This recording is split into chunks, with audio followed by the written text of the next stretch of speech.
your life is on the line and you know that you're on an oxygen tank and they're going to put you on your head, see what you do. Because the bottom line is that me, I'm one person. I can never miss. Guy's not being loyal to you. How could you be loyal to him?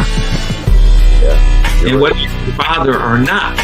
So, you know, but it's always been hard because it was my father. The word came down, this guy had to go. You know, we didn't know nothing about him until the last minute. And I liked him. I liked Bill. He was a nice guy, but... Welcome to the show. To this episode of Chatting with Staxx. I'm your host, Bill Staxx, and today I got Jersey Joe. Look, they got the message. They knew. And we're talking about these are scrawny little guys, okay? I mean, I'm a little guy, but these are guys that aren't street guys. They ain't tough guys. These guys had a system figured out, and they figured they could beat them. Most of them were nerds, to be honest with you. They were college students, or they were real smart guys. Yeah. But you can't outsmart the system. The system knows when you keep winning hand after hand after hand, something's up. Either the dealer's in on it or something's up. And then once they see that, they put a stop to it. So that's a little taste of the junket side and the inside of the casino side. So Tony Spilatro was there. He had a major role in bringing the money to Chicago, right? The scam, correct? Or was he just like the overseer of down there? Well, Tony was the primary guy that the Chicago outfit sent out here to keep an eye on things, make sure things ran smooth. Make sure nobody tried to do the over the cage jump. People weren't trying to rip off the casinos or create problems. But Lefty Rosenthal really was the genius of Vegas. Lefty brought in, and this is how classic this is. Today you'll laugh at it, but back then this was state of the art. Lefty brought in the first sports book in Las Vegas at the Stardust. Huge room, giant projection cameras and screens. Every single game you could think of was on there.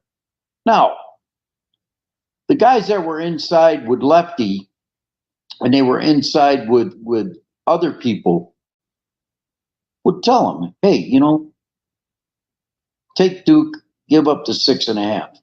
Those guys would run out of the casino to the parking lot where Lefty put 12 payphones on the side of the wall. And they would call New York, Chicago, LA, Florida. They'd call all of their cronies and they'd say, what do you want on Duke giving up the 6? And these guys would say, put me in for a dime, 10 G's. Okay? You're down 10 G's on a dime. And that's what they did. And today, if you think about it, there was no gambling outside of Las Vegas, right? And these guys were gambling every day. They just ran out the door and went to the payphone and they put everything in. It's just like you and I. So back then, you're on the phone. What is it? Kind of like credit? So the guy on the phone wants to place a bet for 10 grand. He can't just give you the money. How do you do that? Like, wire it to him? That's correct. They Western Union the money out, or the guy had an account with the bookie. The bookie was the guy at the phone book from Vegas. So he had an account with him. Like, say, wire it to me and I'll just handle it. Yeah. Your credit rate now is 25 grand. That's what you got on the books. How much you want to put on the Duke game? Put a dime on the Duke game. Even if I lose, I still got 15 G's on the books. Now, if you call up and say, look, I hit Duke for 10. What do I got on the books now? You got 36. Okay. So now you got 36 G's. I want you to Western Union me a check for 10 G's. And the guy would Western Union a check for 10 G's. But I mean, it cracked me up back then where gambling wasn't legal anywhere in America, but you could step right out of 2 major casinos and you had all the gambling you wanted. Anything you wanted to bet on, you could bet on. 2 roaches running on the floor. Roach 1 is a favorite. And they'd be calling on the phone saying, which roach do you want? Wow. It's crazy. It's crazy. But I mean, that's the way it was back then. But at It was first, just, before they went to Las Vegas, they were eyeing Cuba for this to take that's place, correct. right? That's correct. But then you got John F. Kennedy and you got Bobby Kennedy stepping in and putting a stop to everything. Now, John F. Kennedy would have never got elected if it wasn't for Frank Sinatra and Sam Giancana. Okay, because Sam went to the unions, Teamsters primarily, and said everybody votes for Kennedy. Because Nixon almost won that race. John F. Kennedy only won by a few thousand votes. It wasn't like it was a landslide. Yeah, Nixon was huge. I don't know the then, exact number. Pardon? Nixon was huge back then. Oh, Nixon was huge, yeah, and he almost won. I mean, he only got defeated by a few thousand votes across America, which is nothing, right? But yeah, it was a crazy time, you know. And then what does Robert Kennedy do? He says, we're putting a stop to this organized crime, these Italians. That's a problem, right? So that's a big time problem. Here's the people that put your guy in office. And I know this really well because some of my friends today, first, my dearest friend was Frank Sinatra's bodyguard and trainer. He also trained Sylvester Stallone for Rambo 3. Wow. He worked out with Arnold Schwarzenegger all the time. This guy's still a monster. He's 66, but he's still a monster. These guys had no shot if it wasn't for Frank Sinatra. And to hear the stories about Frank Sinatra it's just amazing. Absolutely amazing. The guy had so much class. He was such a straight up guy. If you walked up to him on the street and said, "Hey, Frank, can I get your autograph?" Or hey, you know, I'm playing blackjack with my wife. Would you come over and say hi? Frank would walk over and pull out a couple hundred and say, "What are they betting? $3? We're talking in the 70s. Okay, so a $3 bet was a $20 bet today." He'd go, here's 100. Dealer. Deal him 2 cards. The dealer would deal 2 cards. It would be a bust. He'd go, take 1 card away. The dealer take 1 card away, said, put another card down. He'd look at the pit boss. Pit boss would nod his head. And he'd put out a 6. He'd go, "Oh, what do you got?" "I got 19. Perfect. He'll stand." "What do you got?"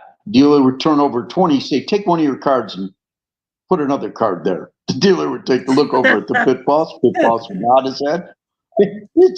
And he'd put out a 7 and then an 8, and he'd bust. And then the lady would win, like 10 or 20 bucks. But I mean, those are true stories. That really happened. And it was so amazing to be back in those days because you never knew who you were going to run into. You just never knew. And everybody was a straight up guy. You didn't have issues, Billy. There wasn't. It is. It's wild. Today is just wild. It really is. Well, I've always said this. When you put a bunch of bookkeepers in charge of an organization, no matter what organization it is, you got issues. Because the only thing that they look at is the number. That's all they care about, the number. It's not about people anymore. See, back in the day, I'd walk into Caesars and I'd go to my casino host. Bobby Brown was his name. And I'd go to Bobby and I'd say, "Hey, Bobby, I need dinner for 2 at the high-end restaurant there." He said, No problem, Jersey. I got you. Hey, Celine Dion is going to have her first performance You want front row tickets for that? Nah, but give me 2 for Siegfried and Roy. Got it, Jersey. Whatever you want. And look, I wasn't a big baller. I'm not talking about a guy that was betting 10 and 20 G's like some of those guys out of New York.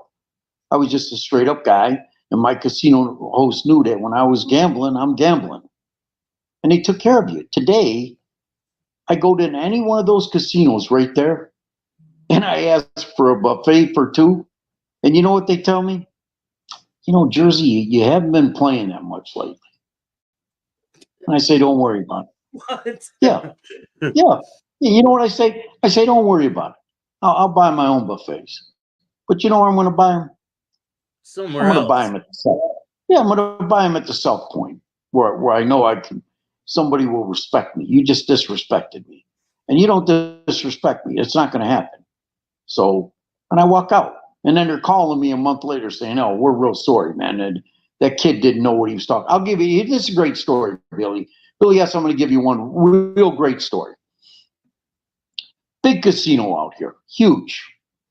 Don't want to mention a name again, but they have a chain of casinos. Okay, so that'll give you some idea, maybe if you know who they are.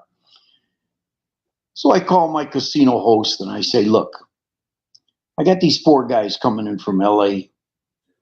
I want to take them to Louis Anderson. He was performing at the Palace Station. And I want to get 4 tickets." My casino host says, "Hey, Jersey, you know, we can't get 4 tickets." I said, "It's a Wednesday night. It's 7:30 p.m. on a Wednesday night." He couldn't put 40 people in that room, and I want to fill it with 4 more people. And they said, "The best we can do is 2. I'm pissed. So I'm walking out of the casino and I see the general manager. And he goes, "Jersey." I go, "Joey, how you doing?" He goes, "What's the matter?" I go, "I'm pissed." He said, "What are you pissed about?" I said, "Let me tell you, I want 4 tickets for that fat fuck Louis Anderson." You cut that out if you want. Okay? I'm just giving it to you the way I said it to him. For Wednesday night at 7:30. And my casino host tells me the best he could do is 2 for a $29 show. All I want to do is take these 4 people out of LA to have a good time. He said, "I got you." So I come in the next day and I see the pit boss. His name's Bobby D. I say, "Bobby D, did you hear what happened?" He said, "You know, I heard something about tickets or something." I said, "Yeah. This asshole," I won't mention his name, said I could only have 2 tickets because he's still there. He still works there. And he said, "Jersey, I got you. Don't worry about it. I got you." I said, "Well, Joe said he's got me, the GM." He said, "Nah, but I'm going to back it up. I got you." So I said, "Okay." So I'm now, Billy, this is the best. I'm leaving, and the director of slot host sees me. Now, I never met her before. She comes running over and said, "Aren't you Jersey Joe?" I said, "Yeah." She said, "I heard about your situation with your casino host. I'm now your new casino host. And don't worry about the Louis Anderson tickets." I said, "Yeah, Joe said he'd take care of it." Yeah, we know." So now, Bill, my 4 buddies out of LA and me, 3 girls. I'm going to pay for the girls. I was just getting the other ones. 3 girls. We go to Palace Station. I go up to the VIP counter. I said, "I'm Jersey Joe. You got 4 tickets for me." And the girl goes, "Hold on." She walks in the back, brings out the manager. The manager says, "Oh, Jersey, so nice to meet you." I said, "Well, thank you. Thank you for coming out. That was very polite." She says, "No, 4. I have 12 tickets for you." Now, I couldn't get 4 from my casino host, but when I arrived, now I got 12. So I took all 12. You got 4 from each person, right? Like 4. Right. 4. Right. I got 12 tickets. Now I go in the line and I'm finding these young couples that, you know, they're struggling to pay the $49 for the ticket. I say, "You guys going to Louis?" They say, "Yeah." I say, "Here's 2 tickets, compound Jersey." And so I found, you know, I gave away 8 tickets. Well, actually, I didn't, because I got the girls in for free. that came with them, and we all went for free. But I mean, that's just today's mentality.